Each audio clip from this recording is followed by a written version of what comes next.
is really an inspiration for all of us. So without further ado, without talking about Jeffrey Sachs as the former director of the Earth Institute, a university professor and professor at Harvard, and his role as at the UN and all that, I think that would be enough for us to introduce Jeff, and I can speak more, but for the interest of time, the floor is yours, Jeff. Ibrahim, thank you so much. How wonderful to be with all of you, and happy birthday to ERF. This is a great celebration of 30 years, and all of your leadership, Ibrahim. Thank you for the warm words as well. I wish we were meeting in better circumstances worldwide, but in fact, we're at an extraordinarily dangerous and destructive time. I see no leadership coming from the United States whatsoever, only war and warmongering, a president who is far too old and far too irresponsible to be president, a leading candidate to replace him who is psychologically unstable and dangerous, and wars raging in Ukraine, in Gaza, and of course, at any moment possibly in the wider Middle East, disaster in Sudan, and incredible tensions between the United States and China that could easily spill over to war as well. We're in the most dangerous geopolitical environment since World War II, and the quality of leadership, especially of U.S. leadership, is the worst that I've seen in decades, and it's bipartisan. Neither party offers any ideas that are constructive. What is happening is that the United States is in relative decline because mainly of the rise of China, not only because of the rise of China, but because of the rise of China, the relative rise of India and East Asia. And the U.S. is in a very nasty mood, attempting to maintain its hegemony, which is a wrong idea and a futile idea, but it is provoking defensive reactions everywhere. I'm very mad at yesterday's vote in the U.S. Congress for another $95 billion of aid. The American public was against this. There was no coherent debate. This is the military-industrial complex speaking in this aggressive defensive mode of American hegemony. So I wish that our circumstances were better, but we have to do the best we can right now, given these realities. I was asked to speak about the Palestine-Israel crisis, and so I'll focus some remarks on this. There was a glimmer of good news last week, and that is that after 13 years since Palestine's application to be a UN member state, which was made in 2011, the issue was revived by the Palestinian Authority and brought back to the UN Security Council last week. And as all of you know, the vote expressed the overwhelming view of the world community that Palestine needs to be a sovereign, independent nation with the membership in the United Nations by a vote of 12 in favor in the Security Council, 2 abstentions, and 1 veto, of course, the United States, which is the most retrograde and reactionary force in the world today, the one that opposes all change because all change means a loss of US power in one way or another. So it's not a bad outcome, actually. Even the UK, which I regard as even more militaristic in mindset than the US, if that's possible, although the UK has very little power anymore, but it still has more militarism than the US. Even the UK abstained, whereas the US vetoed. So this is actually, in a way, a positive development. It didn't achieve the outcome of membership of Palestine as the 194th UN member state, but it showed where the will of the global community is. This action now will almost surely go to the UN General Assembly. And that will also be an important and positive step, in my view. Of course, the United States doesn't have a veto in the UN General Assembly, but at the same time, a vote by the UN General Assembly is not binding on the actions of the United Nations, only advisory in this case. But what will happen is that Palestine already has diplomatic relations with 140 countries. And now the issue of Palestine's membership in the UN will come to the General Assembly because of the veto by the United States. And my fervent hope, and I hope that all of us work on it in every way in the next couple of weeks if this actually comes to pass, is that the vote will be at least 160, if not 170 plus members of the United Nations declaring for Palestine to become the 194th UN member state. So if that happens, not only would that show the overwhelming will of the world community, but it would also put the issue back to the UN Security Council. I want to isolate the United States on this issue as much as possible, because the more that the American leaders and strategists come to understand that the whole world favors Palestine as a sovereign nation now and a UN member state now, and as soon as this strategic, so-called strategic group in Washington, our deep state, understands that the American people are also siding with Palestine against Israel's slaughter, this will be the lever ultimately to change the positions of the US security state and break this terrible deadlock. We are not there yet. There's still a tremendous amount of politics ahead. When I speak about my own country, we are a democracy in name, but not in substance, because the will of the American people counts for almost nothing in terms of America's actions in the world. The American actions in the world are led by a small group in Washington. The famous military-industrial complex is real. It's not a myth.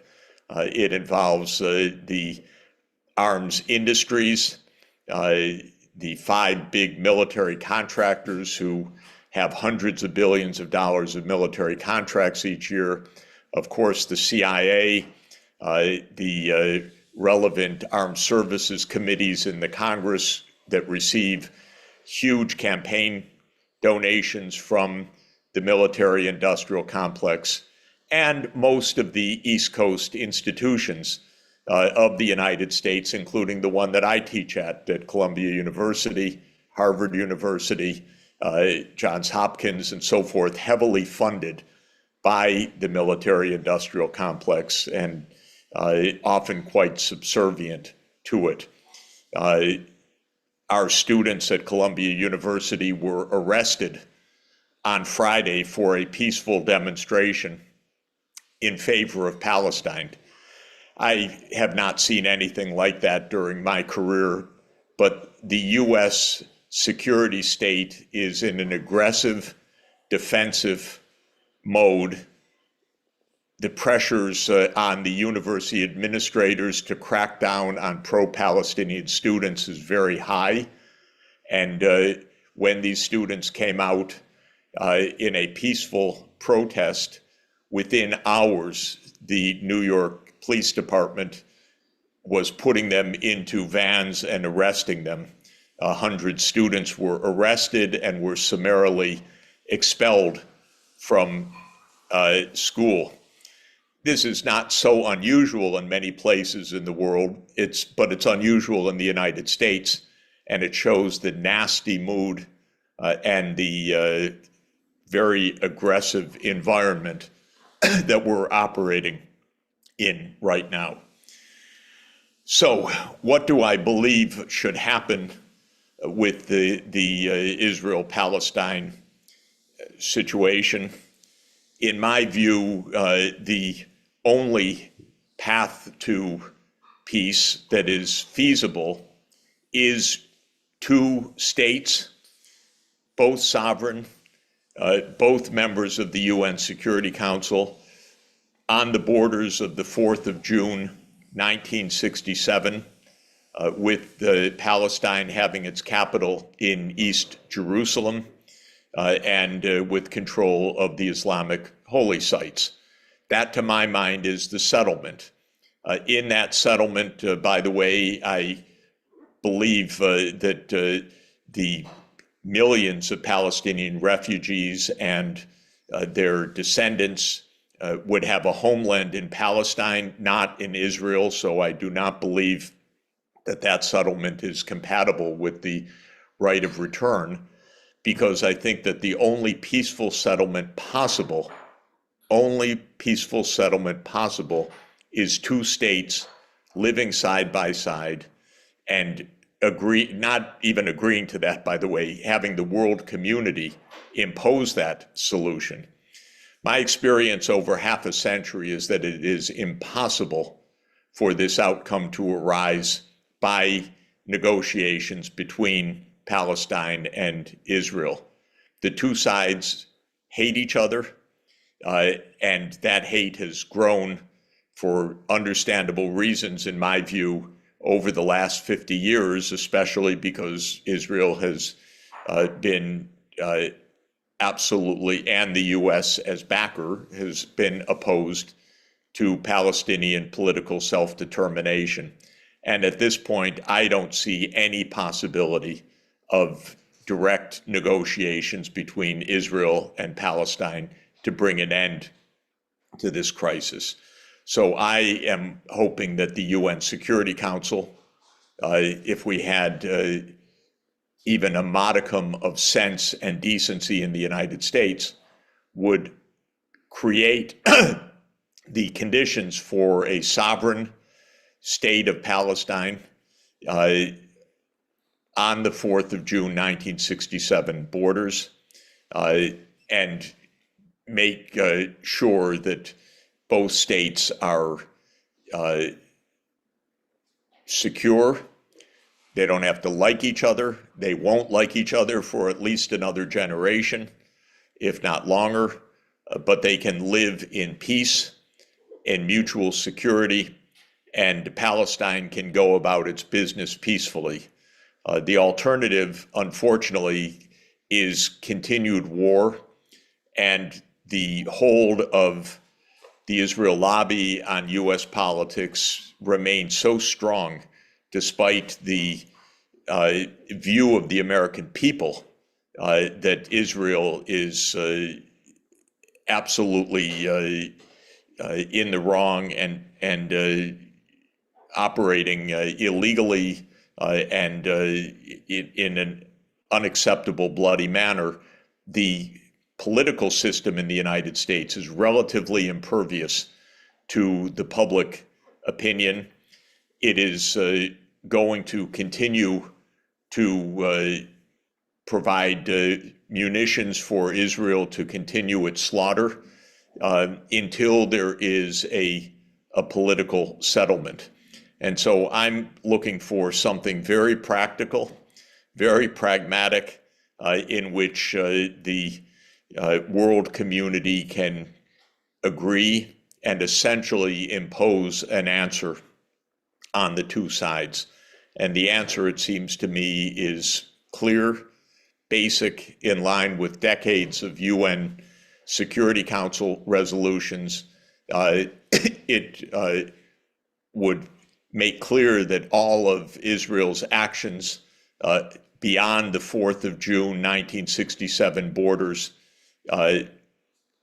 after the 1967 war have been illegal, but Israel should have known that.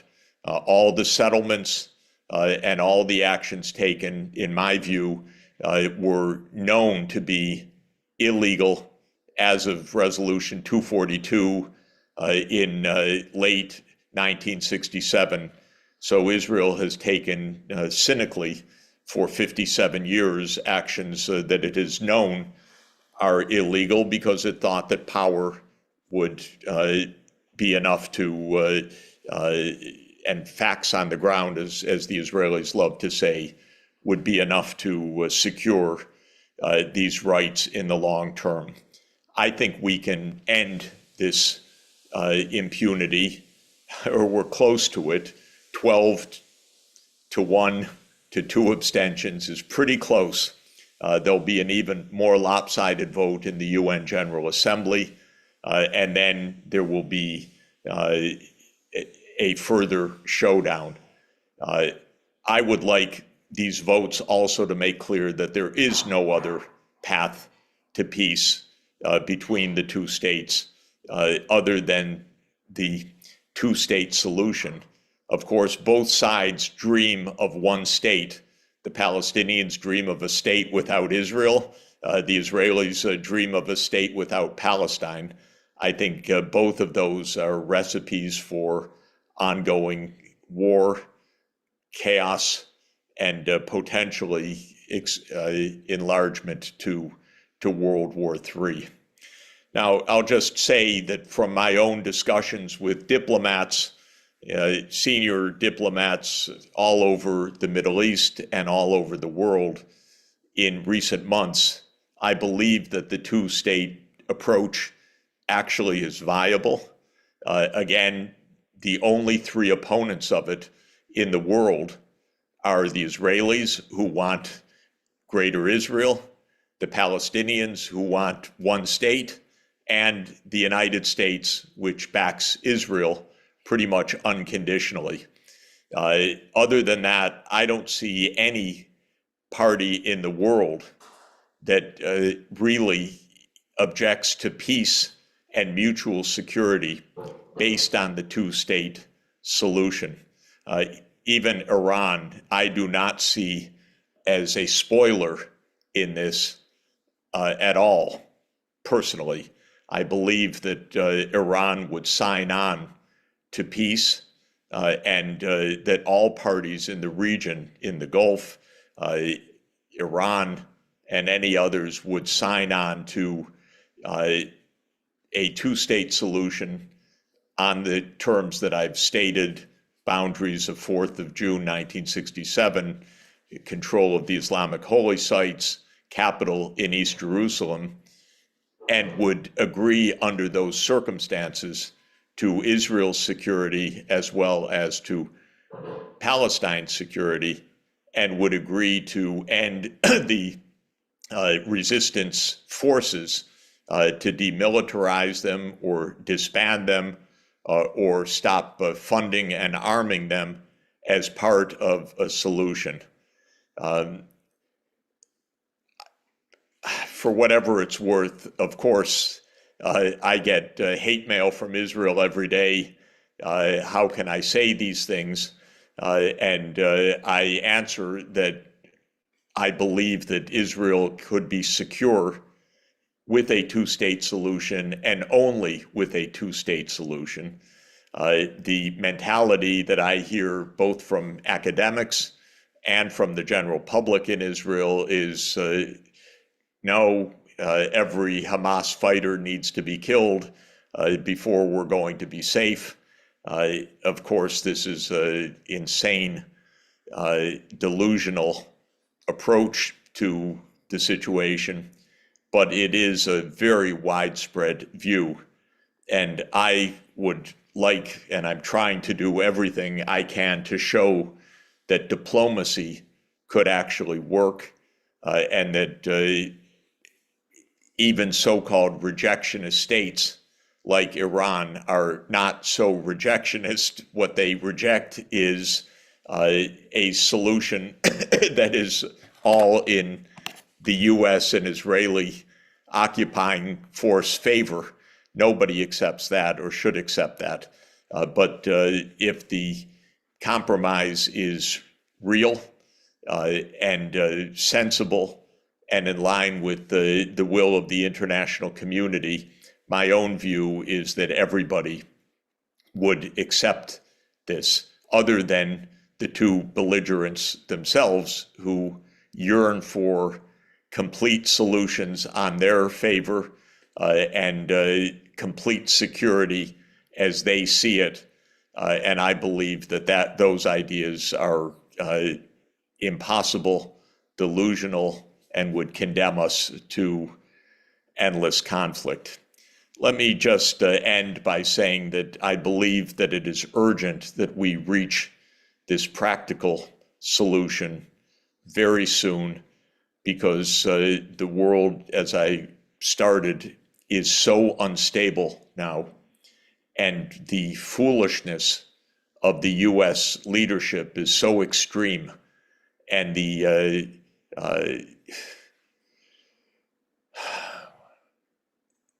lack of understanding and care about the rest of the world in the US leadership is so extreme that we really, really could end up in a global and then nuclear war.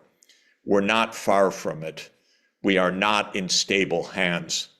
We are not with the good judgment anywhere.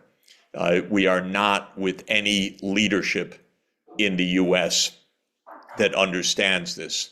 All the US leadership understands right now is power and the attempt to maintain US hegemony. They're not going to give it up lightly. And it's very important, therefore, that we find peace in the Middle East and peace in Ukraine and peace in East Asia before we blow ourselves up. How does one deal with an obstreperous, immature, and violent US leadership in this context? In my view, the answer is twofold. One is, of course, inside the United States, we need to speak up for peace. Even if students are getting arrested, it's unbelievable. But we need to speak up for peace inside the US. But when it comes to the international side, we need a strong worldwide desire for peace, not with siding with one military alliance or another. We need a worldwide movement for peace that expresses the urgency of ending these conflicts in a fair and just way, and telling the major powers, we don't want a global war and global destruction. And so I think the voices of all countries in the world are extraordinarily important right now, and we need to show that there is a worldwide call for peace as our most urgent matter. So thank you for letting me share quick thoughts with you, and I look forward to the panel discussion. Thank you very much.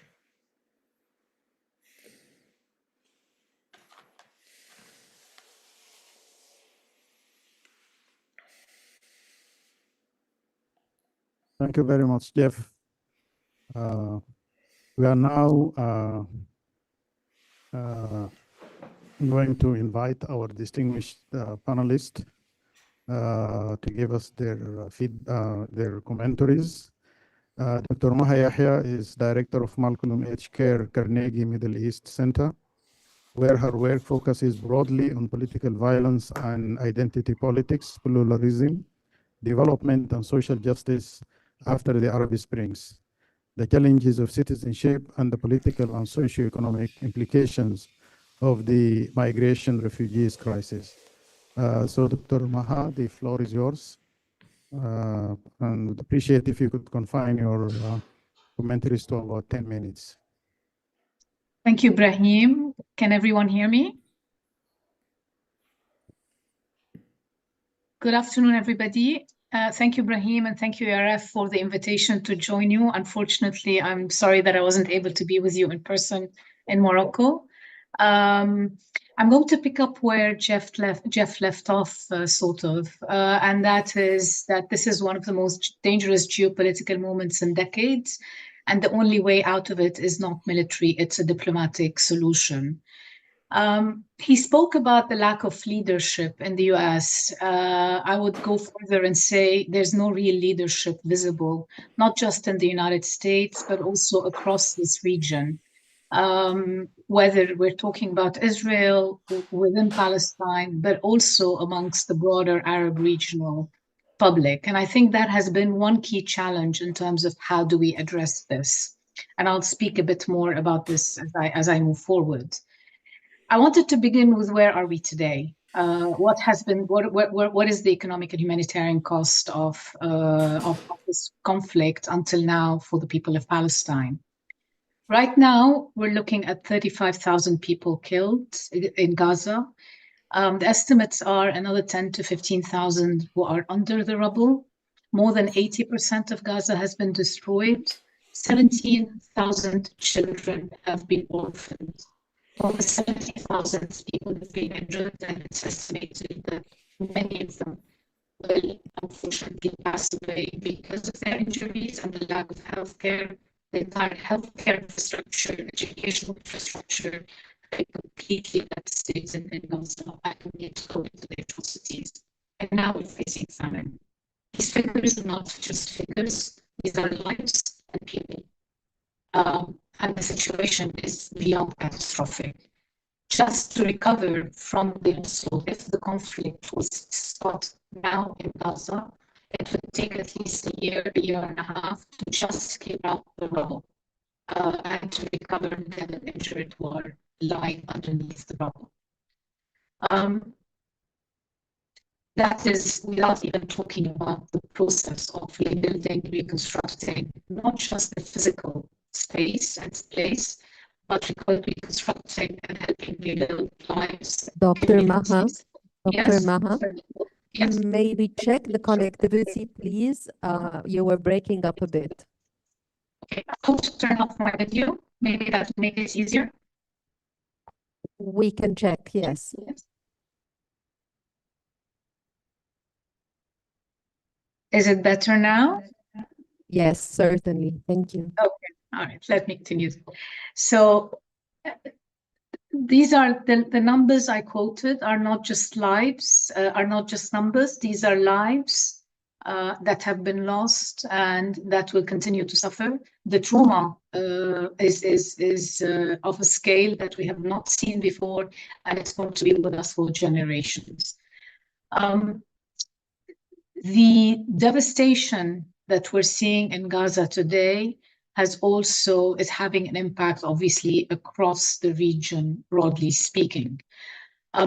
Before I get into the impact of that devastation and what it means, I also want to do a quick recap on where we are today. We've seen the Israeli-Iranian exchange over the past 2 weeks, the April 1st targeting of the Iranian consulate in Damascus, Iran's retaliation on April 13th, a kind of light show, but that also, brought out the shadow war between Israel and Iran into the light, and then Israel's response.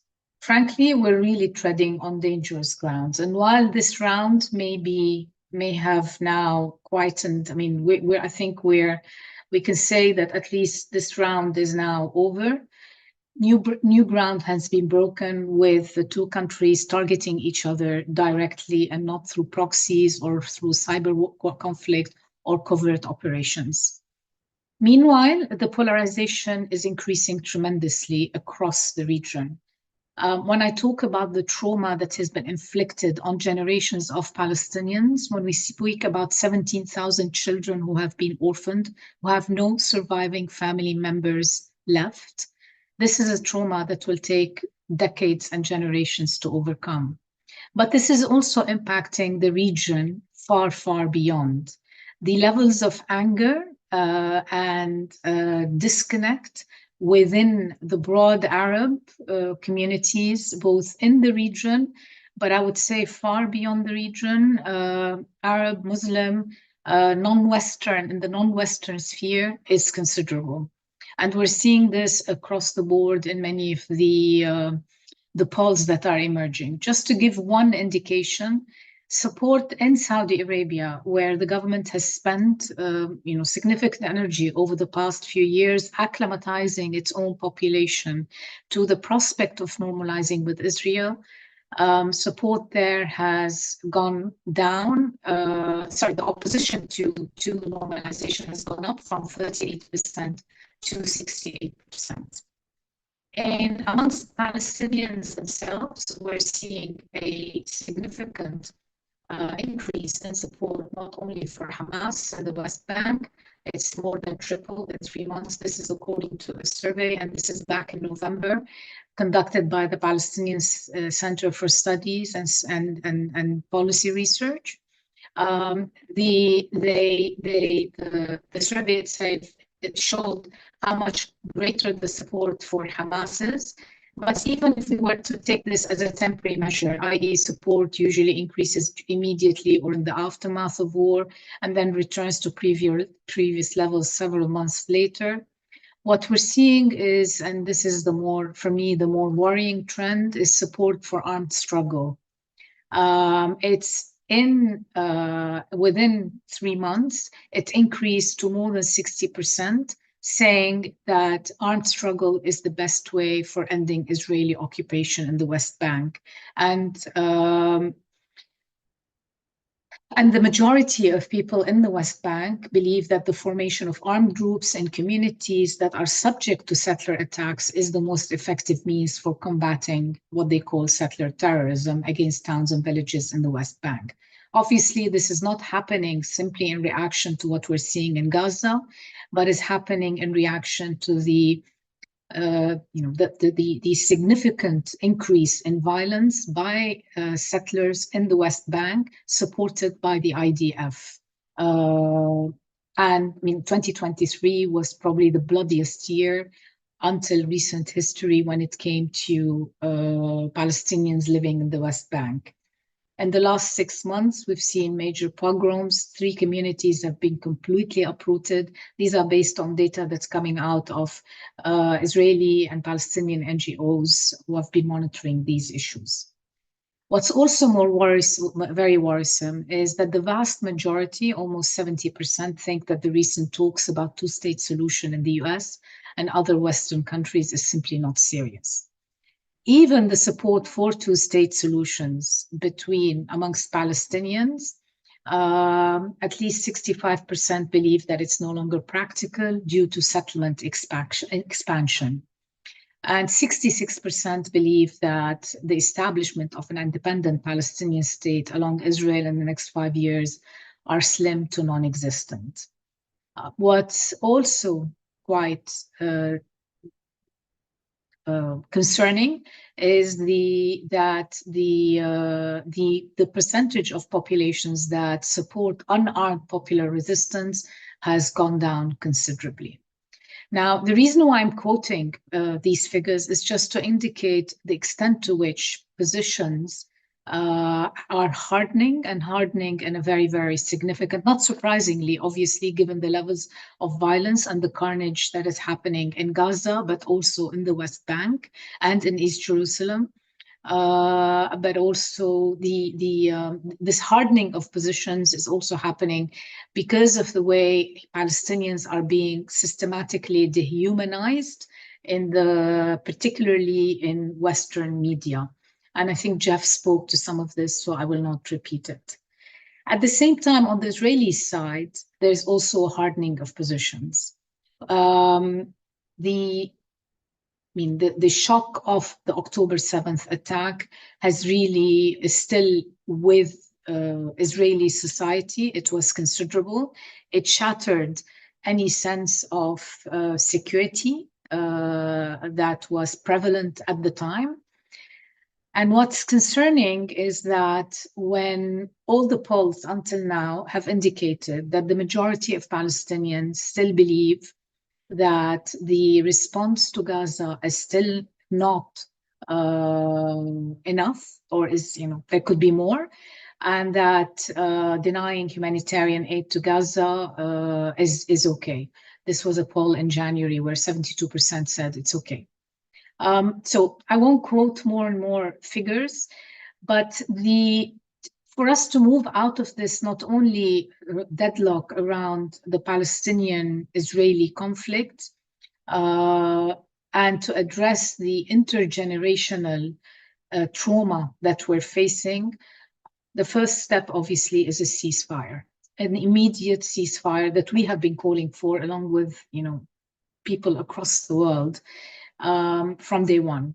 And however, today it's not enough to have a ceasefire in Gaza, but a region-wide de-escalation framework. The concern is if there is a ceasefire in Gaza, then Bibi Netanyahu and his far-right government are likely then to turn towards Lebanon in an attempt to also trigger a broader conflict for political survival. I won't get into the details of the logic internally. I think the absolute imperative of the two-state solution, while I agree with Jeff on the absolute imperative for this, unfortunately, I'm one of those who believe that we've gone way beyond it. I think the possibility and the potential for a two-state solution today on the ground, unfortunately, is gone. There is there is between the areas that have been annexed by Israel, the Israeli government, the settlers, the West Bank, etc. Unless it's something that is imposed with a ready-made solution of how do you roll back, when Oslo was signed, you had 250,000 settlers in the West Bank. Today, there are more than 750,000. Today, the schism within Israel is not between a pro-peace and an anti-peace camp. It's between a pro-Netanyahu and an anti-Netanyahu camp. If Bibi Netanyahu was to resign tomorrow or be forced to resign, the alternative is Benny Gantz, whose political positions on a peaceful end to this are not really very far off from where Bibi Netanyahu is. So I think the imperative of having a two-state solution, here is where I agree with Jeff, there needs to be, if we're going to move in that direction, then there needs to be a lot more concerted effort by the international community and real pressure to make that happen. Otherwise, we are looking at either ethnic transfer or a one-state solution, a federation. This would be up to the negotiators to figure out. I think the third thing I would say is that there needs to be a rethinking at the region-wide level of what security really means. And this means an investment in people, but on the side of Iran, it also means a rollback on the network of proxies that it has built across the region. Now, this is a pipe dream at this particular moment because Iran sees them as its deterrence, its defense, its way of accomplishing its own imperial, power structure in the region. But when we look at where its proxies and partners lie, they lie mainly in countries that have been devastated by civil conflict, and where the state has been considerably weakened, where the challenges are tremendous. We look at Lebanon, at Syria, at Iraq, at Yemen. So for me, a rethinking of a kind of a region-wide de-escalation, but also stabilization process means reinvesting in state systems, in governance systems, in institutions, and in people. That is not going to happen in a vacuum, and it's not going to happen on its own. Because embedded within this is how to address the devastation of the last decade, the kind of development programs that we need. I'm done. Okay, if you can wrap in 30 seconds to a minute. I'm done. Just addressing that, I'm done. That was my last sentence. Thank you. Dr. Ibrahim.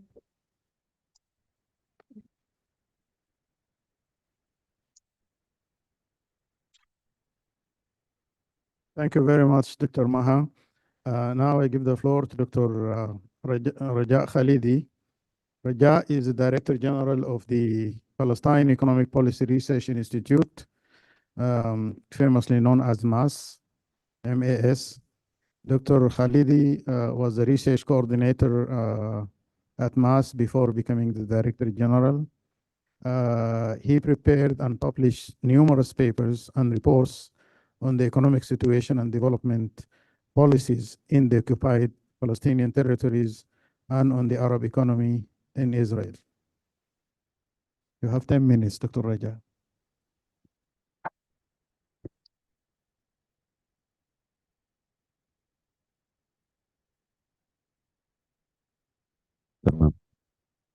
Good afternoon. Thank you very much, Dr. Ibrahim. And of course, thank you to the ERF, with whom MAS shares its 30th anniversary this year. So we should do a joint birthday party, maybe. I will take the liberty of also introducing a personal anecdote about Jeffrey Sachs, just to remind him that we had the honor at UNCTAD to organize the 5th, 6th Raoul Prebisch Development Lecture 15 years ago, Professor Sachs. And as you say, he was then insistent, and we didn't know why, that he wanted to talk about climate change. So 15 years ago, as you will all recall, it was not a major issue in the way it is today. So that being said, I also want to thank him and Maha for making it easier for me to talk about economics rather than the politics. Coming from ground zero on day 199 of this genocide, we have tried to escape as economists into economics over the last 6 months. We produced as much as we could about the economics of the war, but it's very hard to escape that reality. And what we hoped would indeed be a 3-month limited, with all the destruction it could have entailed, attack on Gaza has now turned indeed not only into a regional war, but we now fear that the same strategies that we're seeing in Gaza will now be applied in the West Bank. So it's hard to talk about the economics or the economy of Palestine, to be honest, to a room full of economists. And hence I took the theme that you put out there, the intergenerational disruptors, not really knowing, having thought of Palestine's economic history or current prospects in those terms before, and tried to put those thoughts into what I have to say. There are so many intergenerational disruptors over the century that have been pulling Palestine in different directions, that neither does conventional econnomics provide an answer to what is happening and what has happened, nor is there really today a Palestinian economy, so to speak of. Hence, the conventional policy tools that we are all accustomed to and have been trained in and apply fall flat or risk in fact, exacerbating existing distortions. And that is basically because economists, Palestinian and policymakers, Palestinian and international, have thought best to escape from the politics of Palestine. In frustration at no solution being possible, or under often the mantle of economistic technical solutions, indeed guided by what the deceptive promise of peace building, maybe it should be the deceptions of peace building, and the peace dividend that we bought into, in fact, over the last 30 years. So just talking first about the disruptors of economic development. And this I put under the broad theme of settler colonialism versus national liberation. So the first major one, 1948, from the Arab-Jewish mandate dual economy of the British mandate economy, the dual Arab-Jewish economy, to the dispersion of the Palestinian people over 4 spaces, overnight, in a matter of months, as we are seeing today. Arab economy in Israel under military rule for the first 20 years, until 1966, and since an apartheid-like economic trajectory within the Israeli economy. The West Bank became, again, a backwater, effectively annexed to the Hashemite kingdom. The Gaza Strip was overwhelmed by a massive influx of refugees and under Egyptian military rule, and the Shatat diaspora between those impoverished in the camps and those who found occupational opportunities in the Arab Gulf, and indeed played a major role in building those states. 1967, big shock. Reunification of historic Palestine under Israeli occupation, but a skewed relationship between the occupier and the occupied through extraction of resources, labor, and land, of course, for settlement.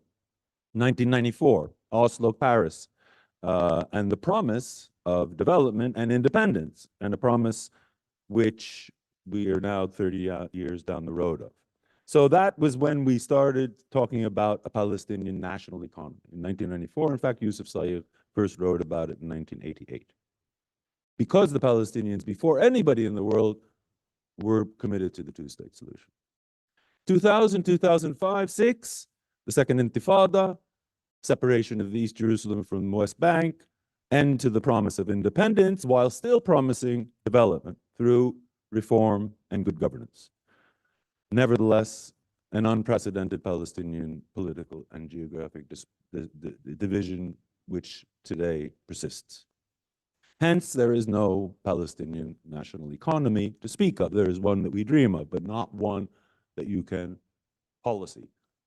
work policy on.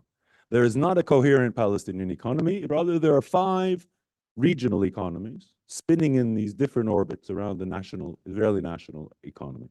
So the current configuration, if anything, is closest in economic theoretical terms to an economic union. However skewed, uneven, and distorted, history has made that union, imposed union. Second set of disruptors are the disruptors of markets, which we all think about all the time. And this is all about, can again be summarized under the center-periphery dependency, simple, straightforward dependency theory. The Israeli colonial economy had and continues to have a series of growth prerequisites that change over time, from agriculture to light industry to heavy industry to technology to services, etc. Meanwhile, handing it over to us to fill in, to keep some of those things going. Cheap labor when it needs it, especially in the construction sector, certain industries, agriculture. So we are given low-level industrial tasks, and we constitute consumer markets for subsidized industry and agriculture. Today, less important as a market, but that's the history of the relationship. Then you have Israeli settlement expansion, which of course puts pressure on Palestinian land and space inside Israel, in a process that began in 1948, and in the West Bank now, in a process that has kept 60% of the space reserved for Israeli settlements and allowed 850,000 Israeli settlers in the West Bank and East Jerusalem to establish some 200 settlements amidst 3 million remaining Palestinians. This additional factor is, in this disruptor of markets, is the trade-off that was apparent, maybe not explicit, but to me apparent, between what I call NL and NL. So it's between the quality of life neoliberal paradigm of economic peace, which has been more or less the case in the West Bank. And in fact, in Gaza, Hamas had an economic peace with Israel, but they used it differently than the Ramallah government. And the self-evident truth that there cannot be, so there's the contradiction between that and the self-evident truth that there cannot be development under occupation. We add to that the pursuit for the past 15 years, especially, of a policy package that might have been pertinent in any other developing country situation, but that, in fact, was a template derived from experience that really cannot be translated or applied in a settler colonial context. This whole process entailed the gradual forsaking of Palestinian democracy, of social rights, of individual and political freedoms, of the accountability of government, to the demands of political expedience, namely the two main movements remaining in power, and the perpetuation of Palestinian political division, which of course has been fueled since the beginning by Israeli colonial design. Palestinians hardly were able, as Professor Robinson this morning referred to build extractive institutions. I wish we had been able to get there, but we certainly were not able to create inclusive institutions. Finally, just let me briefly say about the war. From the first day, it was evident, and it was declared, and it's become played out. Anybody who doubted it in the first month has seen it by now. This is a war about making Gaza unlivable, and in fact, it's a war about making Palestine unlivable for the Palestinians. So while the Palestinian national project is today at risk, if Israel continues as it's been going, the Israeli national project has been moving freely apace in the West Bank, in Gaza Strip, and in East Jerusalem, each in each area according to different designs, each at a different pace, but all aimed at making Palestine unlivable for Palestinians. This is not a war. It's not a conflict. It's a struggle for national self-determination being forcefully opposed by a settler colonial power with the active support of global powers and the collusion or impotence of regional players. The risks of this war are no less than genocidal, and the end of the Palestinian movement and dream cannot be discounted, not the people. Hence, the economic destruction and disruption is not one conducive to conventional policy action. The scale of destruction in Gaza, estimated at already above 20 billion, countless human lives lost, limbs maimed, endless trauma, communities shattered. Again, alongside what is now an expanding confrontation between a racist settler vanguard and a largely unarmed Palestinian civilian population in the West Bank, being pursued by Israel with the same brutality and the same indiscriminate means as in Gaza, but on more of a localized manner, and careful not to allow an all-out war between Palestinians and settlers throughout the West Bank. Meanwhile, 350,000 Palestinians in East Jerusalem and 1.8 million inside Israel, some of whom maybe are supportive of Israel's regime, but the vast majority have shut their mouths because they don't want to be subject to the sort of police and legal repression that we're seeing. For example, Nadra Shalhoub, the professor, and others who were being repressed for very simple opinions in the only democracy in the Middle East. So sure, the two-state solution remains the only theoretically feasible option for settling this 100-year war. And certainly the Palestinian people have been committed to that path since 1988. And perhaps, as envisaged in the 1947 partition resolution of the United Nations, an equitable economic union is indeed the optimal formula for the success of such a solution. And I think that what Professor Sachs said about creating a different dynamic can create a whole different world. But with only vague international commitment to such a goal, and an Israeli government hell-bent on preventing such an outcome, I cannot say I'm optimistic. And the concluding remark, if we want to gauge, how likely is it that this, as Professor Sachs said, this reckless, foolish United States administration will not realize what's going on, is the thing that I would focus on for in the coming days is the fact that the United States, one thing that it insisted on, which was humanitarian aid coming through the land for borders, and which the Israelis made some signs of adhering to, but didn't. Basically, the Americans didn't push them, and they said, okay, we're going to do our maritime corridor, and similarly, Rafah, if they have to go into Rafah, they have to go into Rafah. So that's, these, I was thinking there were red lines in this war, but apparently there are none. So let's hope that in the coming days we see better than we've seen for the last few months. Thank you.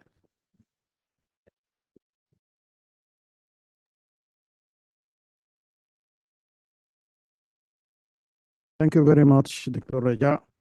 So now the floor will be given to Dr. Ziad Ahmed Bahauddin, who is a well-known Egyptian lawyer and expert on financial law, investment, company law, governance, compliance, and economic legislation. He is also a prolific writer on public development issues, and he holds several positions in boards, in various banks and investment companies and institutions. And I should also say that he was a former deputy prime minister, I think, deputy prime minister during the transitional government after the Egyptian revolution. And he is also a research fellow and contributor to the ERF, and until recently, he was a member of the ERF Board of Trustees. So, Dr. Ziad, you have the floor.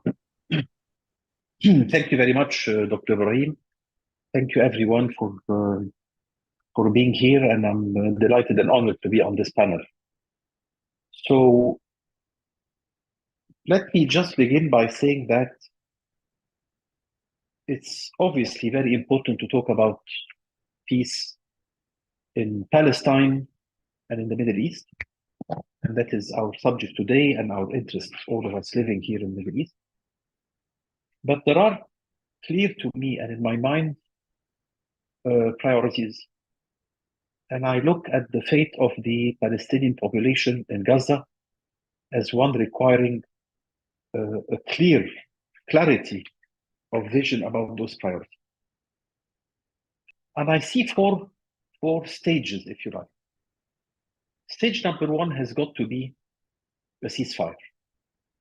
And I don't think I'm saying anything new or original here, but just emphasizing that there is nothing more paramount than to reach a position of ceasefire in Gaza now, immediately, yesterday, as soon as possible. Today's news in the morning was that the toll for yesterday was 9 killed in Gaza, 13 in the West Bank, and suddenly this has made it almost ordinary news. Of course, compared to 1,000 per day a few weeks ago, but that does not in any way reduce the impact and the reality that Palestinians in Gaza, as we speak, are actually being killed, whether by bullet or by hunger or by disease or by deprivation.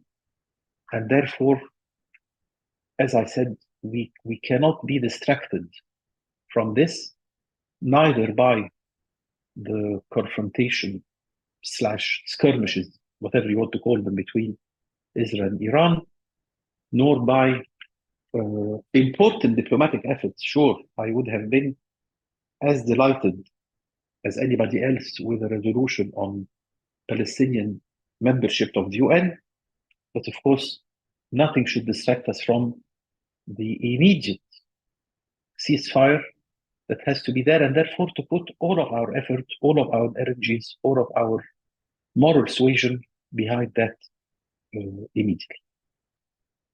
The second step will have to be, and again in the same level of urgency, some system for delivering humanitarian urgent needs of the Palestinians in Gaza, of the Gaza population. That is obviously food, fuel, medicine, basic needs, shelter, and that too is something that from which we cannot be distracted and should not be subject to complicated political theorizing. So ceasefire, humanitarian aid really are things that just have to happen, and all our attention should go there. I then see possibly two other stages coming down the line. That would be the beginning of construction, and then at some point, the rebuilding of institutions, whether economic or political or social. And these two stages will be a different matter. This is where we can afford to think of what kind of future we have in mind, what kind of institutions, what kind of governance, what is the economic feasibility of construction efforts, what kind of choices are made behind those construction efforts and the rebuilding of institutions. But I think it's very important to maintain that sequential approach, because as I said, any distraction from the immediate ceasefire that is required or from the humanitarian aid, I think will be a wasted effort. Now, I've heard carefully and with a lot of interest what has been said about the two-state solution. I do not at all disagree or hesitate in putting my own opinion or weight behind the two-state solution. Now, I've heard also from Professor Sachs his skepticism, although he does support obviously the idea, and I think that's very important. But he said that the two Palestinian and Israeli sides are actually the less keen on it, if I understood correctly. Maha said that today, this is not a solution that is available on the ground anymore. And I, of course, trust her statistics and her opinion and judgment on this. So why are we advocating the two-state solution down the line if neither the parties are keen on it, nor the realities on the ground would support it? Well, I think for one thing, because there doesn't seem to be a better solution. I don't see, frankly, any other scenario that has more credibility or more chance of being realistic other than the two-state solution. And for that alone, I continue to think that it is probably the only path one day going forward. But more importantly, even with the alarming statistics mentioned by Maha, and even by the sense that this is not a solution that anybody on the ground believes anymore, I do believe that this is something that could be the outcome of the terrible conditions that we live in, the terrible fate that the Palestinians are facing in particular. And therefore, I'm wondering whether the skepticism or the even outright refusal of a two-state solution would come out of a sense that there is no solution, that there is right now, there is just no solution at all. But I think that if we do come down one day to a stage where there is some construct under which a solution is being sought for the long term, I think we will come back to a two-state solution. And thirdly, because I do believe in processes, I believe that starting a process is something that it is in itself very important and can lead to changes of attitudes, to changes of convictions, and to change of even reality on the ground. So I think that if we do pass stage 1 and stage 2 of ceasefire and humanitarian, and we get down to what comes later, I think that the process of thinking of a Palestinian state would be a very, not only important one, but one that would be in itself conducive to more and more change in a snowball kind of effect. And this, I think, is very crucial, including it would open up issues like political representation, who will represent the Palestinian people once all of this is over? I think this is an important question that is obviously on everyone's mind. It will open up questions about what kind of economy can be sustained by what Dr. Khalidi described as 5 different, I can't remember the word he used, but he spoke about 5 different spheres or areas. It would raise issues about what kind of institutions there should be for a Palestinian state, even if still in the making, what kind of legal relationships, regulatory systems, all of this will only come out of a process that has to be started somewhere. And I can't think of a better start than to come back to a two-state solution. But I also do believe that as bleak as all of this looks today, there is no denying that there is real change that has happened around the world. And it's clear in my mind that this is change that has been prompted primarily by the enormous price paid by the Palestinian people, no doubt about it. But also but also as importantly, perhaps, by the vast amount of young people, whether knowledgeable or close or related to the Palestinian issue or not, who have wholeheartedly embraced the fate and the plight of the Palestinian people, and have over the last 6 months really shown a lot of courage and a lot of determination to see things differently and to act upon it. This is change that has happened, and it's very important that we do not let the opportunity pass by without capitalizing and ensuring that the Palestinians on the ground continue to enjoy this level of support, this level of conviction by young people around the world, this level of pressure on governments around the world, because this is real change, and it's very important that it doesn't get lost in the middle of news and stories and the media pushing down the story to the 10th or 11th place on the news programs.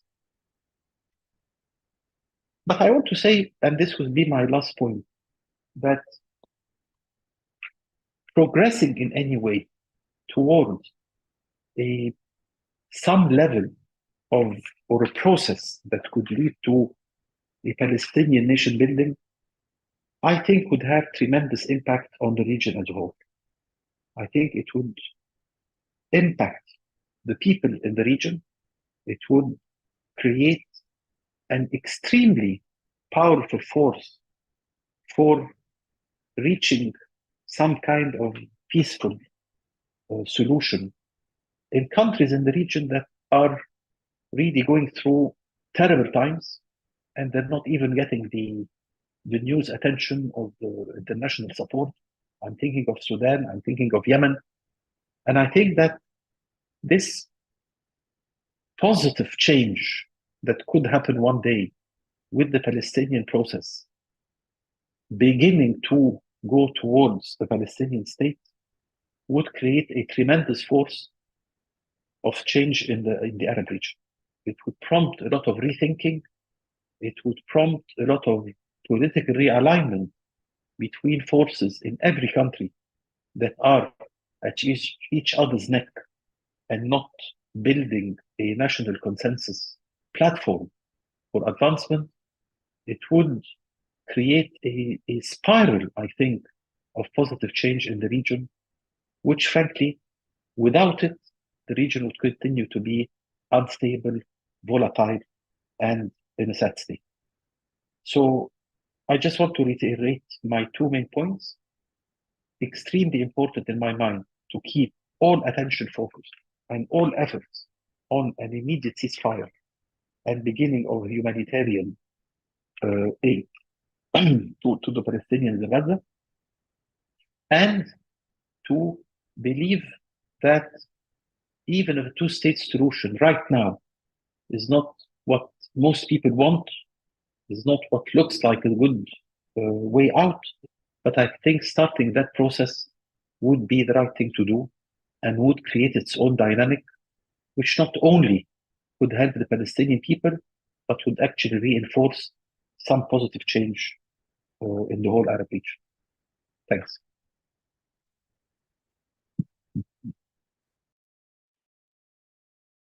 Many thanks, Dr. Ziad. Now the floor to Professor Atif Qobrusi, who is a Professor Emeritus of Economics at McMaster University. Professor Atif is a long-standing research fellow and a major contributor to lots of research at the ERF.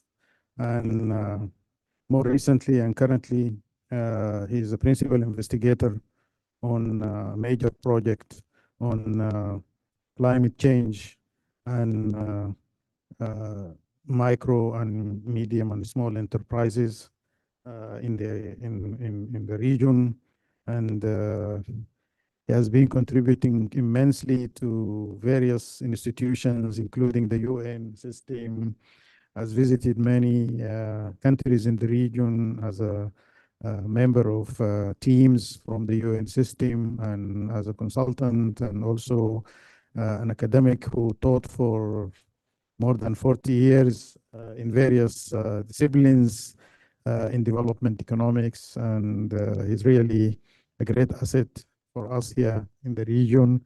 And more recently, he was unanimously elected as member of the board of trustees of the ERF. Thank you very much, Dr. Brahim, for this generous introduction. I'm sure my mother would be very proud of you. It's always a treat to listen to Professor Sachs. He's unique in humanizing economics. He's a consummate humanist, and his courage and his honesty in presenting his views is noted. It's quite a mark for the dismal science.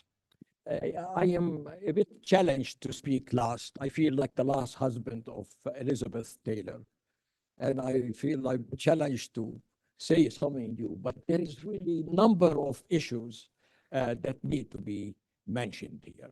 First, occupation and development, occupation, human values, human dignity are irreconcilable. There is no question that you need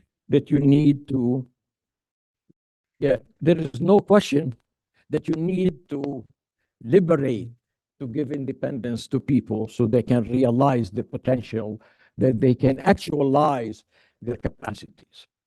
There is no question about it that the occupation has distorted, disfigured development in Palestine. And not only in Palestine.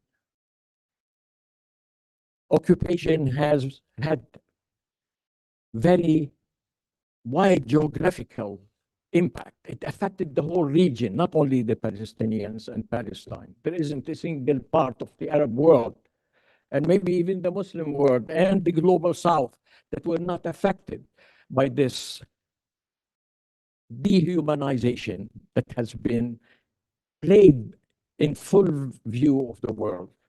It is also temporarily a very extensive one. The occupation now has lasted several decades, and developmentally has totally disfigured development, has totally reversed development processes. Economists like Sarah Young and have mentioned that the major aspect of this distortion has been de-development of Palestine. It has cast a pall all across the social, economic, political life of the region. And there is no way to understand what independence would mean, what a two-state solution would mean, unless we see to what extent it changes the parameters and the characteristics and the processes that have been ingrained in this development malaise and the distortions that we have seen them. It has narrowed the policy space. It has narrowed the options of the Palestinians. It has destroyed assets. It has drained resources. It has, in many respects, fostered uncertainties and distorted investment and thwarted the capacity of the Palestinians to utilize their resources. There's a major exodus of brains and skills. And all of these things you could lay at the ground of this occupation that has been so costly. And the story here is to what extent we can devise a two-state solution where it would be a totally different structure, a different existence, not only for the Palestinians, but for the region. And what would it take for this state to be independent and to live in dignity and equality with what is around it? I mean, if you really keep the Palestinian economy as it is today, which is literally 1/30 of the size of the Israeli economy, if your per capita income is a fraction of what the Israeli economy and the Israelis are getting, you cannot create that neighborhood where the rich and the poor coexist and where the rich have all the opportunities and the poor are denied even the semblance of a decent and acceptable life. A new state has to be sovereign. It has to be geographically integrated. It cannot be Bantustans, and it cannot be the 3 or 4 or 5 small areas. Markets have been completely severed from one another. The economic size is totally absent for any meaningful development, industrialization, or any economic activity of any sort without getting this Palestinian state to represent a contiguous state, a totally sovereign state capable of controlling all its resources, whether it's water, land, or the gas that now is on the Mediterranean. So to a great extent, yes, we want two states, but we need two states that are at least able to be on some equal footing, to be at least not with that extreme polarization where one is so rich and one is so poor, one is so free and one is so shackled. The issue of independence is to unshackle all the constraints that this occupation has exacted on the Palestinians. It's basically an act of liberation, not just purely political, but economic and social and human in many respects. And the extent to which we create a state that can live in some harmony with its neighbor, it has to have the grounds, it has to have the capacities, it has to have the potential, it has to have the resources. And one thing that I did personally, I estimated in 1948, what were the costs, what were the losses of the Palestinians? We took the UN report from the Palestinian Commission, and we digitized every single piece of property, every single deposit. And we found out that in 1980 prices, the Palestinians in 1948 lost around $300 billion. And in today's prices, at the rate of 3.5%, which is the rate of growth of Jordan, which is the neighbor of the Palestinians with very similar conditions, we talk about 600 billion. This is the time that if we're gonna have an independent state, that independent state should have a claim on the resources that the rich country has taken it and robbed the Palestinians of it, so they can invest it and create the capacities that would make the two states on some equal footing or some less unequal footing, so that there is really an investment in peace and the creative capacity to live in harmony with one another. There's no question about it that, especially with the destruction that we have witnessed, that Dr. Maha has already shared with us, 80% of the housing, the infrastructure of Gaza has been destroyed. Dr. Raja at Mosque, they have estimated the cost in billions of dollars. Today is very important juncture. We have an opportunity, we could miss it, but we have to invest in it. We have to be generous. We have to bring the resources. The world is not going to remain oblivious as it states. The hypocrisy that we see that our lives, the Palestinians, have really been sacrificed without even a twist.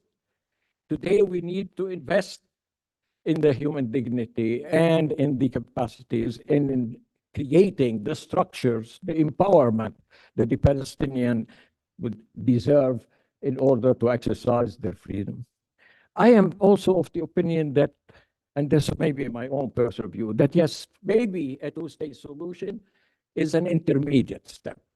I still believe that the only way we could have peace is for a secular, democratic, equal state in which the Palestinians and the Israelis can live in harmony and equality. Without the equality in terms of freedom, but equality in terms of opportunity, it's only in this investment and empowerment that we can lay down the ground for a more stable, a more peaceful, a more prosperous peace.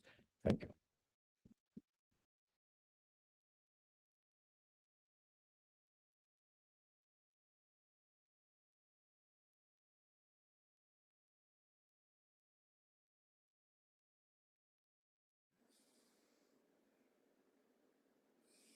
Thank you very much, Dr. Atif, for this inspirational presentation, but also very substantive one. I would like, actually, before I give the floor to general comments, to play the role of the ERF as from a research and policy perspective. I think we were introduced to a very rich menu of ideas and concepts. And I think it is our responsibility to turn this forum and to take advantage of this opportunity to frame, a strategy for policy-oriented research that perhaps maybe in a small way could contribute to the cherished goal of the two-state solution and Palestinian independence. I think both Atif, Raja, and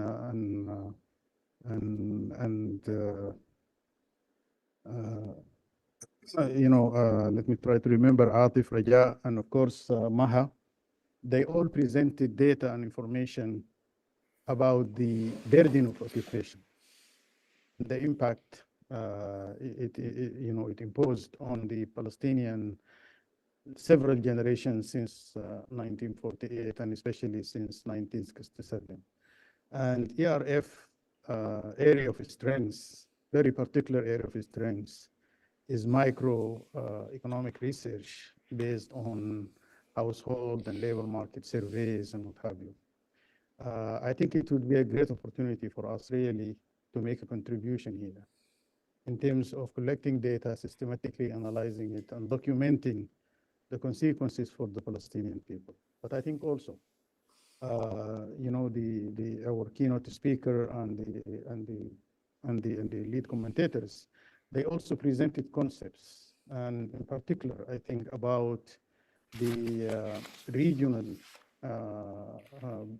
payoffs of peace, and that it is a self-enlightened interest for the other countries in the region to actually promote peace and support peace, and rather than becoming oblivious to the question as we see it now. Again, research could be quite important. The politics and political economy, even the macro and development economy of a peaceful solution for the region. So I would like to, kind of impose a little on the comment, on the question and answers, that I don't think it would be useful for us to rehash what we have heard. I would like to invite commentators to talk specifically about what the ERF could do, if they have ideas or they have questions to Professor Sachs and the lead commentators. And I would like to start, since we are very concerned about gender equity these days in the ERF, so I would like to start with our women participants. Anyone? Shireen, I think you wanted to ask a question.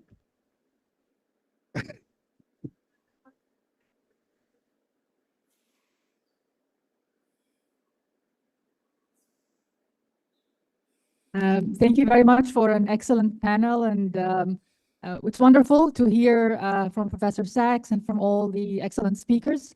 I just wanted to reiterate something that Professor Sachs said, or to maybe ask a question about it. Is it even possible, given the current situation, to hope for leadership in the US that would actually push for a two-state solution? As you mentioned, the current two candidates for president, neither one of them is likely to ever do that. So is there any hope? Essentially, that's my question. Thank you.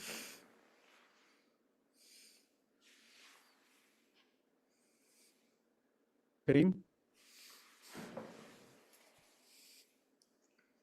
Since you asked us for what can ERF do, I think we could try to understand what is rational behavior beyond, behind what we're saying. Why is it what we see as morally unjust, as morally undesirable, is in fact happening, and why we're trapped. There seems to be a trap ongoing since decades. Is there any kind of model that can explain that behavior? How to decipher the objective functions of various actors? I mean, put some science in what we're seeing rather than emotions, which of course I understand, and show that, demonstrate that it is not optimal, that is not desirable, and that there are better solutions, but starting from disciplines of science rather than, of course, I would say, policy opinions or, beliefs, which of course are most welcome. But since you ask what ERF can do, and also enlarge the dialogue. I think there are some countries that are not represented. One of the strengths of this kind of association is that it's collective, it has like-minded people. So make sure you have as much as you can around the table, including Israelis, by the way. At some point, if you want to have a discussion, you will have to be in the room. I think there are groups of people that are reasonable. So, so it's a reach out, create a platform for dialogue, and encourage and finance and support some research. That's what you can do, I guess.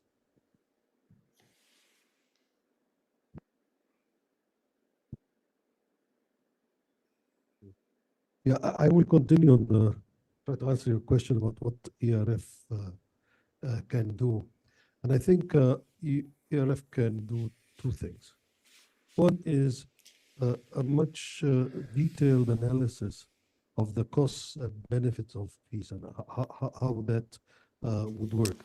I mean, we can see the costs of war right now for the Palestinians. I mean, if you look at Gaza's GDP, the last quarter of 2023, it declined by 80%. At the same time, the GDP of the West Bank also contracted by 22%. But so we know those numbers, and we know the numbers, the human cost is huge. But look at the Israeli side.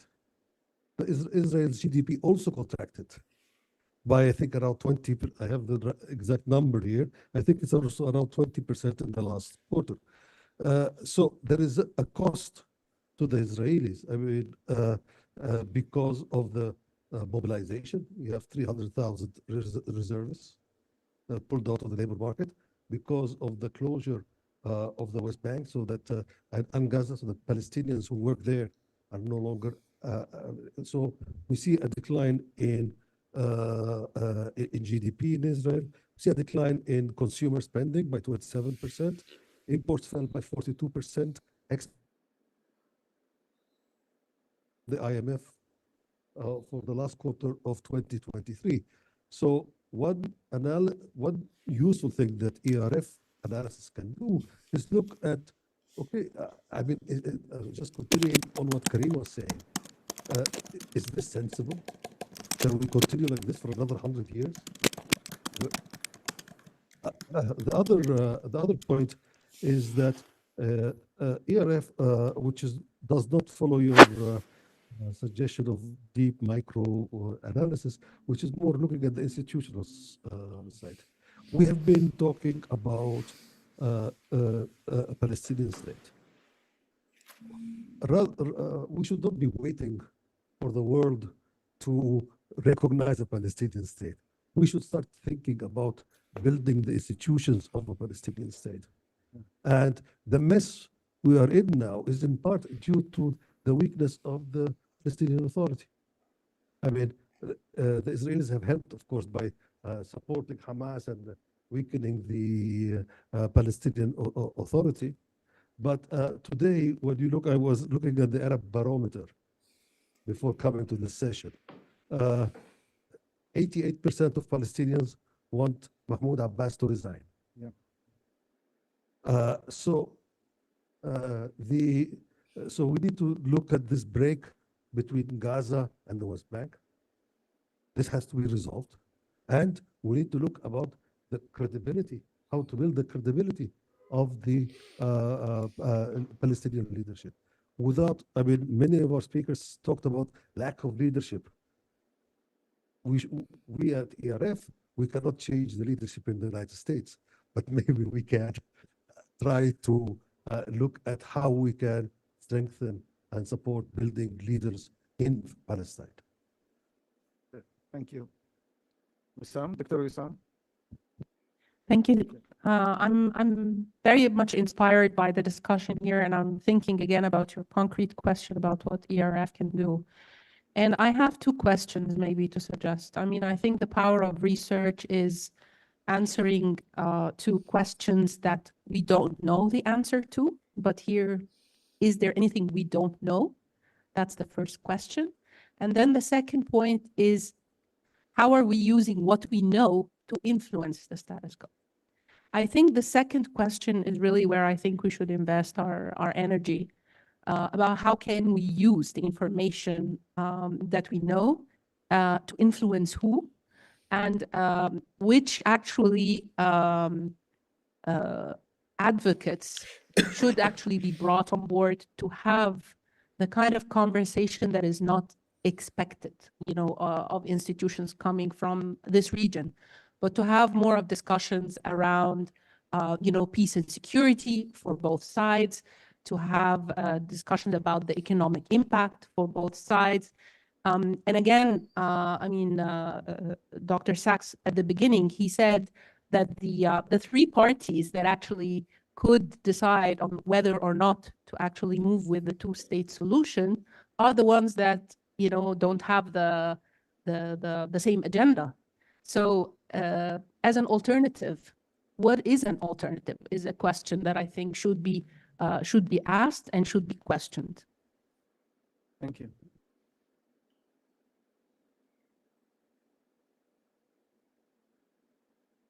Thank you.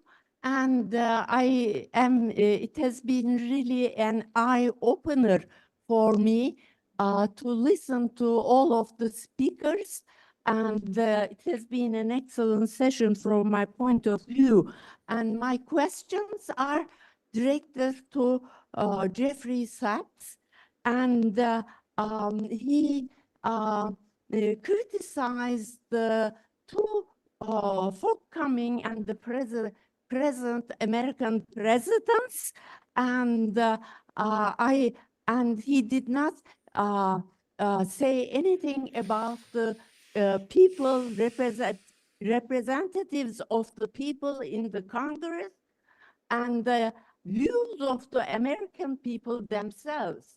And I believe that the American bureaucracy and the administration does really indeed reflect the views of the people, and these views are so much are for Israel and against Palestinians and etc. It is okay if Israel raids Iranian consulate in Syria, but it's not okay for Iran to retaliate against Israel. And that's the view of the American people and the people of the representatives in the Congress, etc. What would you like to say about that? Thank you. Dr. Mirza. Excuse me. Thank you. The Palestinian after Oslo, it was being mandated, this Oslo came about the two-state solution. But the Palestinians really work hard, in order to build up the institution.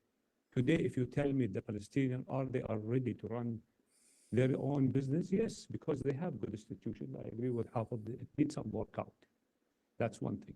When you go at the municipality level and the service delivery, the Palestinians are doing an extremely good job in the service delivery. So education, health, sanitation, waste, and infrastructure. But even they did very good, in the land titling, which it was really a taboo at that area. Now, there's two things, if we unleash them, and this is all the report being stating that. First of all, movement and access, releasing Area C, that's a $4 billion adding into the Palestinian economy, which has not been happening after Oslo and being promised. What is my concern now? It's about the collapse of the financial sector in Palestine. This is my concern. If this is being collapsed, honestly, that's going to be really difficult for Palestinians to move. Exactly, it's even worse than the collapse of the financial sector of Lebanon. So that's really my worry, I mean, all the banking sector, the financial, the budget, everything is now at the edge.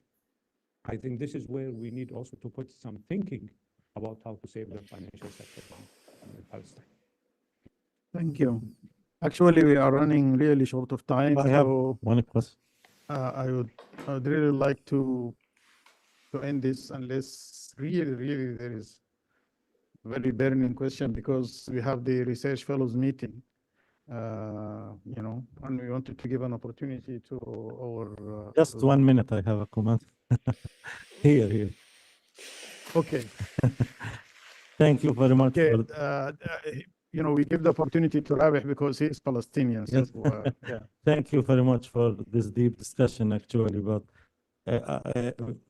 I didn't know from where to start, but actually I didn't find it's a kind of logic to say that, to tell both sides about the return to peace. I'm sure that Israel know very well the return of peace, because they occupy the other side, and they know actually what they are doing.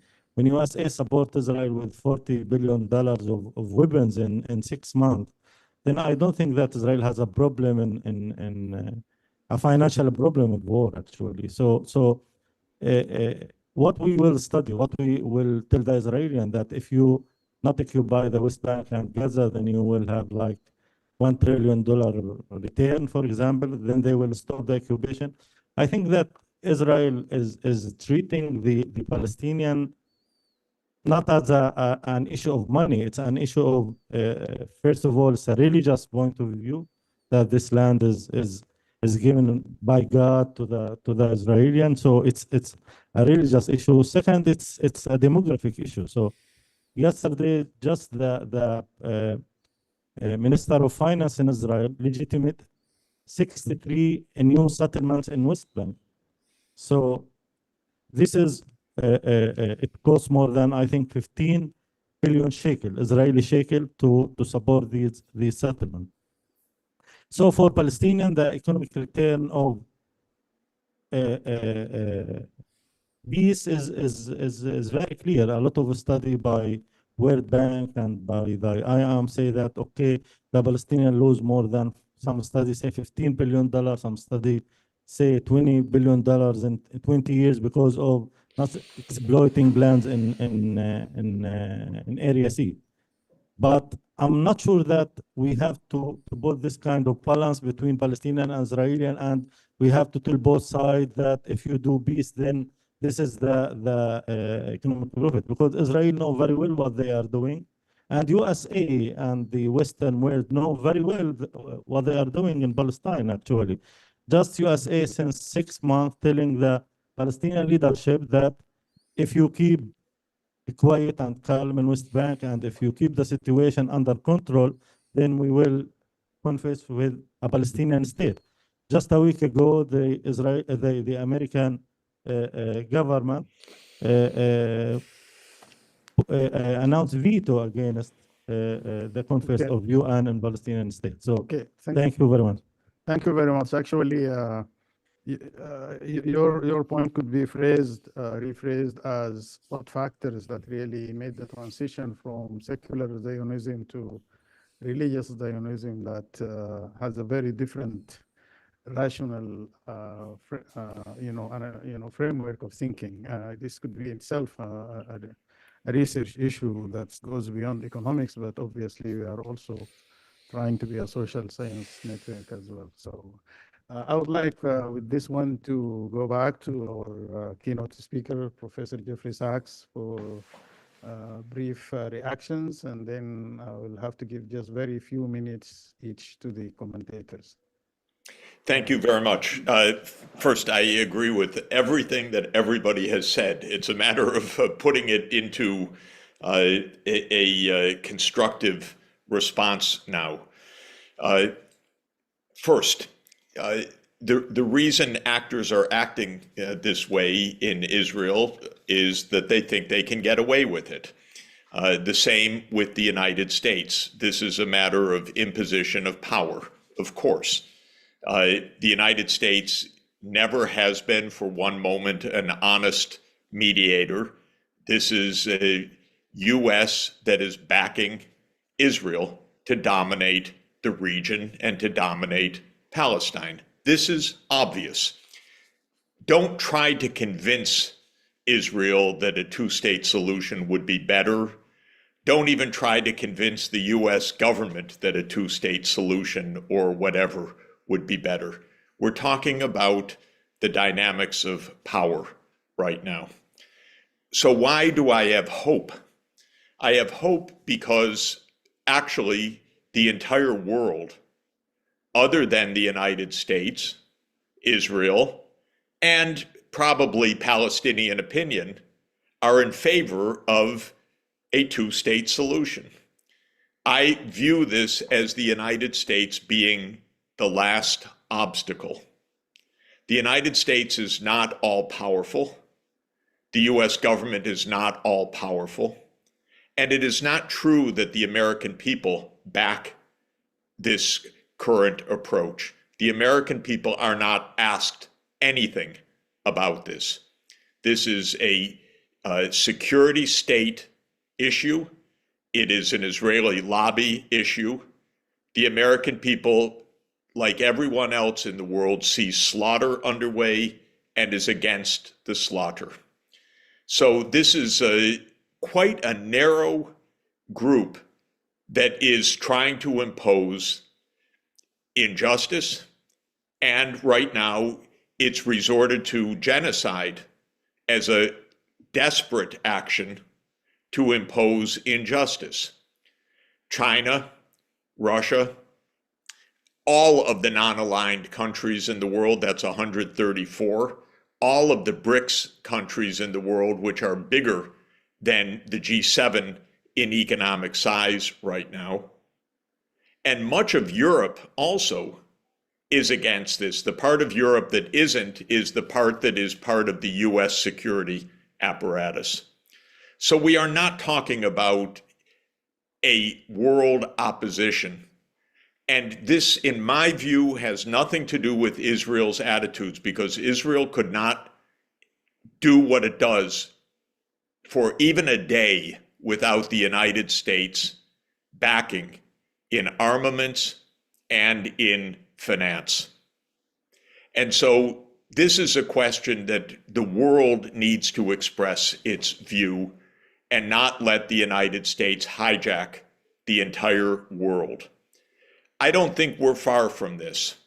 And I believe, for example, that China will play and should play a very significant role, just as China played a significant role in brokering a return to diplomacy of Saudi Arabia and Iran. The United States is scared of one thing in this world right now. I mean the security state, and that is China. And if China's making friends all over the world, that is the one thing that torments these fools in Washington, because they are simple-minded and they are arrogant, but they're afraid of China and they're afraid of the fact that the whole world is against the US actions. So please don't lose hope, because we're about to have a huge vote in the General Assembly in favor of the two-state solution. We're going to go back to the Security Council. Again, it will be one US veto. I'm pretty sure they won't change their mind in an election year.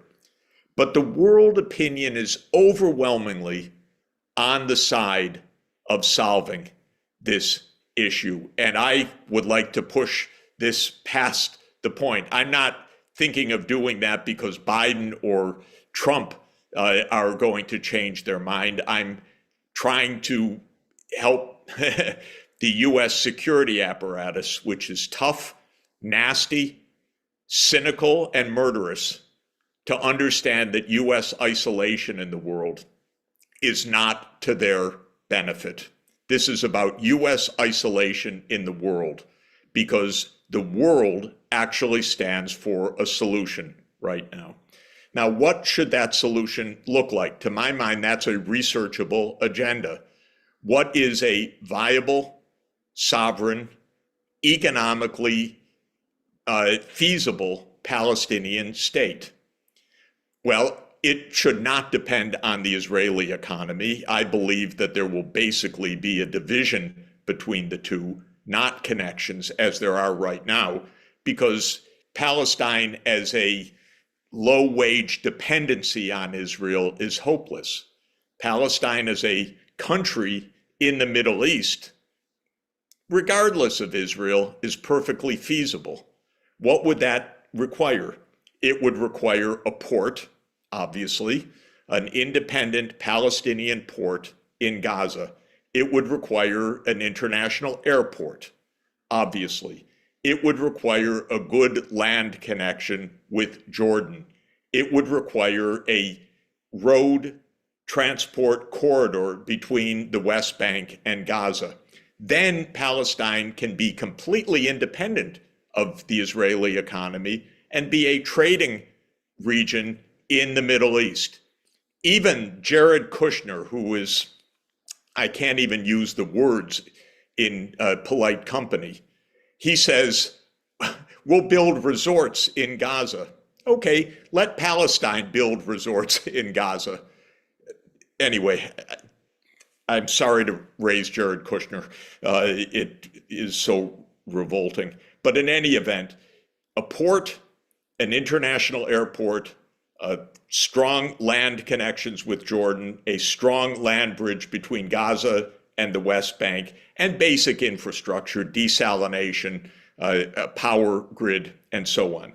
Then Gaza partial ownership of its own natural gas, after all, because that's Palestine's natural gas in Palestinian waters. That's important.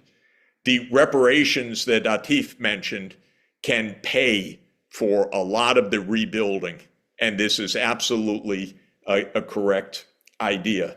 So the research on a viable Palestinian state is just another economy in the Middle East with its physical infrastructure connectivity, its basic needs of power, fiber, water, sanitation, land transport, sea transport, all met, and in my view, independent of Israel to a large extent. Yes, by the way, someday maybe Israel and Palestine will cooperate will be peaceful. It will happen. As Deng Xiaoping wisely said about many issues, I would leave that for the next generation, not for this generation, frankly. For this generation, I'd like to see an independent, safe, sovereign Palestine that is interconnected with the regional economy and with the world economy by its own physical infrastructure, not depending on Israel. And I think that the ERF could actually help to model what a sovereign, independent Palestine would mean from an infrastructural point of view and an institutional point of view. And my view is that it would become a member of the Arab League and a member of the regional community, and it would have its natural gas deposits, and it would have its physical infrastructure, and it would be perfectly viable without having anything to do with Israel if that's the way that the two sides view things. The only thing the two sides need, in my opinion, right now is security from each other. And they don't have to like each other. I don't expect that to happen for another generation. But they can coexist side by side, as in many places in the world where neighbors don't much like each other. But Gaza is in a great, Palestine is in a great location, actually, for the Mediterranean and for connectivity and for doing business with the Gulf and for doing business throughout the world, if it has peace, security, and its own infrastructure, an airport and a physical port and a fiber connection and physical infrastructure that does not depend on Israel and does not depend on the United States, but depends on the UN Security Council, which also means China, Russia, and other major powers in the world, including the BRICS countries. And I'm very happy that Egypt also has become a BRICS nation. This is also a very positive development, not just Egypt, of course, but Egypt, Iran, and we think Saudi Arabia, although it seems ambiguous, but the BRICS can also be a very constructive force. So that is my view. We are down to Israel's backing by the US security apparatus. That's what this is about.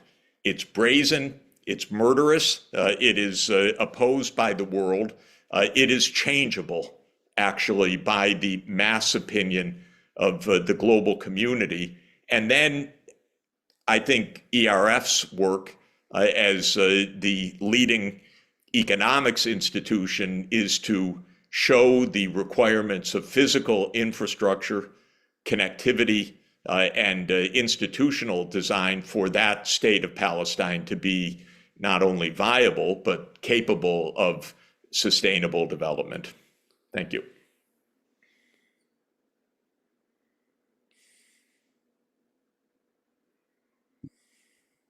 Many thanks, Jeff. Really appreciate.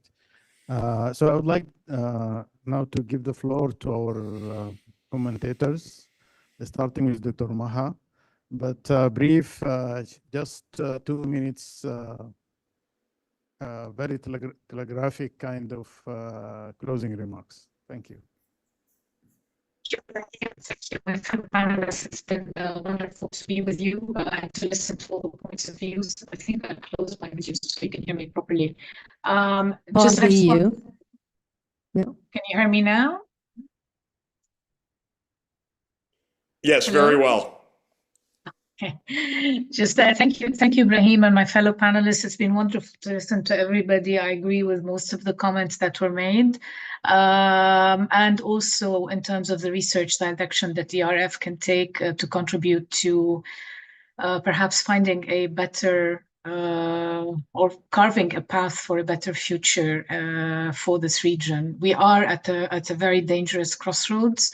The lack of leadership is evident everywhere, and maybe the onus today is on research institutions like ERF, like those of us who are in the region, and others to collaborate on trying to carve out some pathways for those who still believe in a peaceful and more prosperous future for this region. We're invested in it, and we're here to stay. So thank you very much. I'll leave it at that.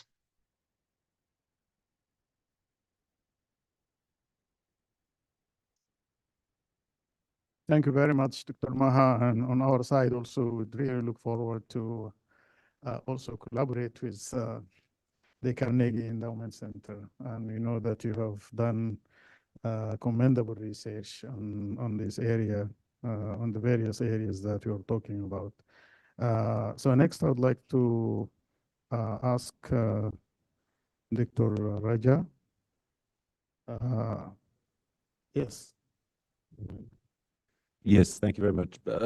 On the issue of research gaps, and I mean, one was mentioned, suggested, for example, the question, I mean, there are things we don't know, but there's not very much left that we don't know. I mean, there are issues that can be re-looked at. You know, we have, the bank has, you know, the research on the Palestinian economy is, I promise you, more than everything you'll find in your library on the rest of the Arab world. But so what we need, I think, the idea of the specific skills of this distinguished community, as well as Palestinian researchers, being more applied to gaps. I think one of those, I mean, there are gaps, and we can talk about them another time, but there are issues which nobody has really knows anything about: inequality and wealth. We don't know, and it doesn't make sense. If you go to Palestine, you will not be able to figure out what's going on, and the data only goes so far in telling you, for example. There are other issues like the issue of the cost of occupation is important. Some macro work has been done by UNCTAD, important work by World Bank, etc. But we're trying to do some micro work now on the impact of settlements, specifically localized in different parts of the West Bank. And we have a very small amount of resources, but we're trying to come up with new, innovative ways of costing some of these things. Now, the purpose, I would say, and the third example of this issue of institutions, absolutely. I mean, as Professor Sachs mentioned, but we are working on some of these issues. We're doing work for the PLO right now that was thought up as the war began. What are the muqawwamat? What are the prerequisites of the sort of things that Atif was talking about? How do you reunify the economy? What should be the Palestinians' demands of the Israelis and the international community if a political settlement? What is the regionalism of this new Palestinian economy? What sort of open, we're talking about open regionalism, etc. What are the, experiences of reconstruction of destroyed countries, cities? So these issues, we can always do with, more people working on today's issues. But I would also say, finally, that, that there are purposes. The purpose of this sort of work is not only, and I think it's first and foremost to be for the historical record, and it has to be done, has to be documented. These things have to be not only, but these things have to also be said. And so we have to learn how to use this research to better advocate for the sort of things that we all agree are necessary. So I think that's it's a matter of not just getting ourselves in our silos and doing our research. It's a matter of thinking well in advance how this research will help create the sort of changes, transformation. Thank you very much, Dr. Raja. You has actually given us the roadmap for how we can collaborate and promote these issues and pull our competitive advantages. We do have, I think, significant expertise on inequality and poverty and applied microeconomic research and surveys and so on. Certainly we'll have an opportunity to discuss this. So let me now ask Dr. Ziad for closing comments. Thank you, Dr. Rahim. I have nothing more to add. So thank you very much and good luck to everyone. Okay.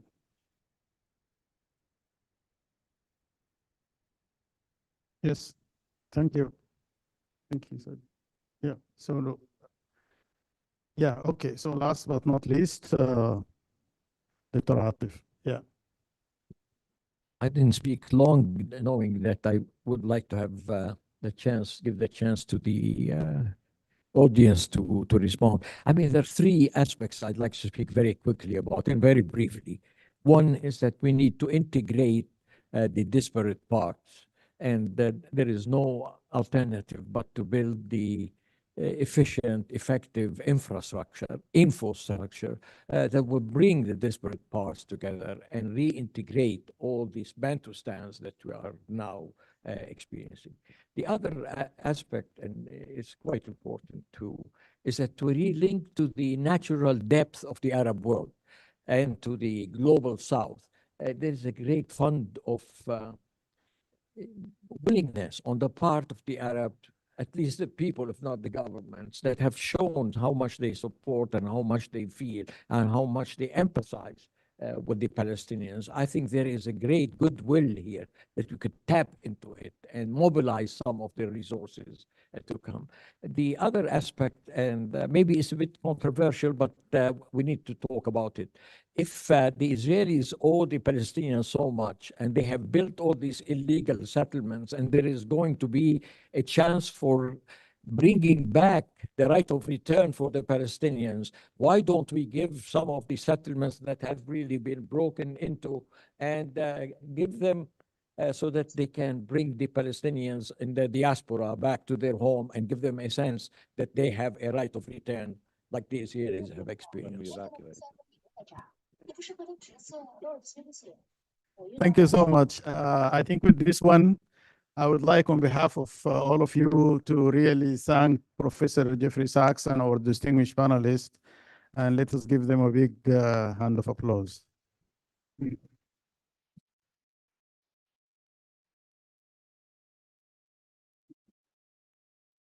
So I think we have, maybe now Shireen, you should take over. Thank you all very